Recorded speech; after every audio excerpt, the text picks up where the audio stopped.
안녕하세요. 예진위TV의 예진 간사님입니다. 오늘은 여러분이 지쳤을 때 꼭 들어야 할 바리새인과 세리의 비유에 대해서 얘기해 볼 거예요. 많은 사람들은 자신이 무엇을 하는지가 자신이 누구인지 나타낸다고 말합니다. 자신의 정체성이 아니라 자신이 하는 일에 따라 가치가 달라진다고 생각하는 거죠. 그래서 특히 직업이 무엇인지가 중요하다고 여기죠. 우리가 사람들을 처음 만났을 때 무슨 질문을 하죠? 무슨 일 하세요? 직업이 뭐예요? 그만큼 그 질문에 대해서 우리가 가치를 높게 평가한다는 거죠. 마치 우리가 무슨 일을 하는지가 우리의 정체성을 나타내는 것처럼 말이에요. 하지만 이것은 하나님의 방식이 아닙니다. 우리의 정체성은 우리가 하는 일에 달려있지 않습니다. 하나님이 어떤 분인가에 달려있고 그분이 우리와 관련해 어떤 일을 하셨는지에 달려있죠. 누가복음 18장에는 바리새인과 세리의 비유가 나와 있습니다. 이 비유에는 두 사람이 등장하는데 바리새인과 세리입니다. 그들이 무슨 일을 하는지 잘 드러나 있을 겁니다. 직업에서 말이죠. 바리새인은 하나님을 완벽하게 섬기고자 하는 지도 종교자였고요. 반면 세리는 유대인이면서 로마를 위해 세금을 걷는 일을 하며 자기의 이익을 챙기는 배신자의 역할을 하였습니다. 이런 두 사람이 상반된 사람이 성전에 갔다고 예수님은 말씀하셨어요. 그래서 그들이 평소에 하는 일을 보면 바리새인들은 정말 최고였고 세리는 최악이었던 악당이었죠. 그러나 예수님은 그들이 누구인지에 초점을 맞추길 원했습니다. 예수님은 먼저 바리새인이 어떻게 기도했는지 말씀하셨습니다. 그는 자신이 세리와 같이 행동하지 않는 것에 대해 감사하다고 기도했습니다. 바리새인은 자신이 무엇을 했고 하지 않았는지에 집중했습니다. 잘못된 정체성이었죠. 그는 눈에 보이는 것을 내세워 스스로 칭찬했습니다. 그런데 세리는 어땠죠? 세리는 자신이 누구인지를 놓고 기도했습니다. 하나님, 저는 죄인입니다.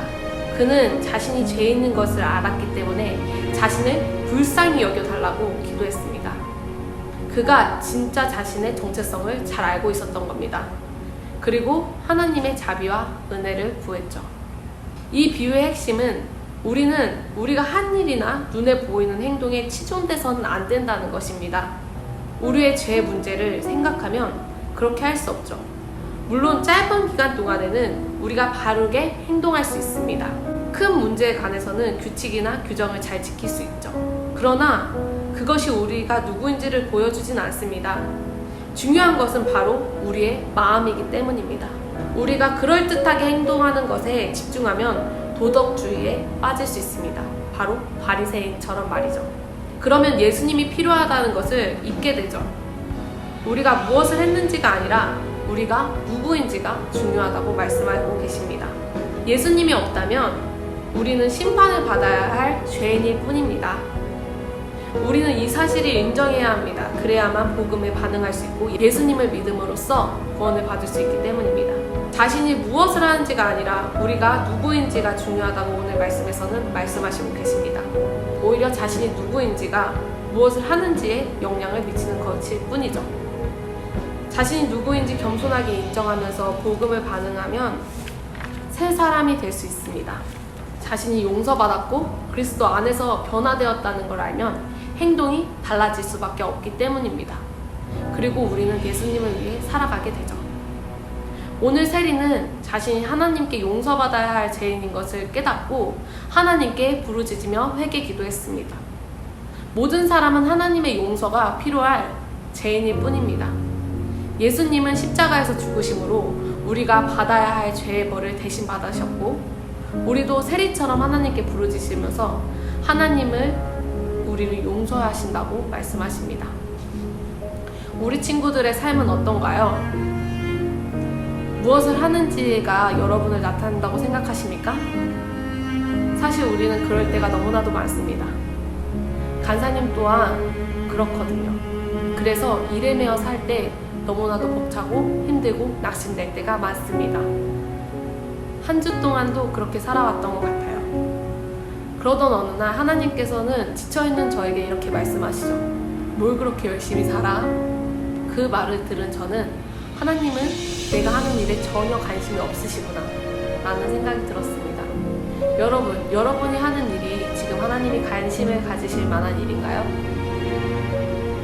하나님과 함께 동행하지 않는 일이라면, 우리의 뜻만, 우리의 이익만 생각하는 일이라면 하나님께서는 그 일에 집중하지 않으십니다. 우리가 한 주 동안 살아갈 때 힘들고 지치다면은 우리의 모습이 바리새인이 아닌가 한번 생각해 보았으면 좋겠습니다. 우리가 바리새인이 아닌 세리처럼 우리의 죄를 깨달을 때 하나님께서는 은혜와 자비를 베푸십니다. 기도하고 마치겠습니다. 하나님 아버지 감사합니다. 우리가 이 시간 한 주 동안 삶을 되돌아봅니다. 하나님 많이 힘들고 지쳐 있습니다. 우리가 우리의 한 일에 집중해서 그런 것 같습니다. 하나님, 우리가 한 일을 내려놓고 정말 하나님과 동행하는 일을 할 수 있도록 하나님께서 함께해 주시고 우리의 죄를 용서해 주시고 자비를 베풀어 주시옵소서. 하나님, 우리 아동과 아이들 예배 가운데 세리처럼 우리의 죄를 내놓고 예배를 드릴 수 있도록 하나님께서 인도해 주세요. 이 모든 말씀 살아계신 예수님의 이름으로 기도드렸습니다. 아멘. 우리가 바리새인이 아닌 세리처럼 예수님의 비유를 깨닫고 하나님에게 초점을 맞는 우리 친구들 되길 소망합니다. 안녕.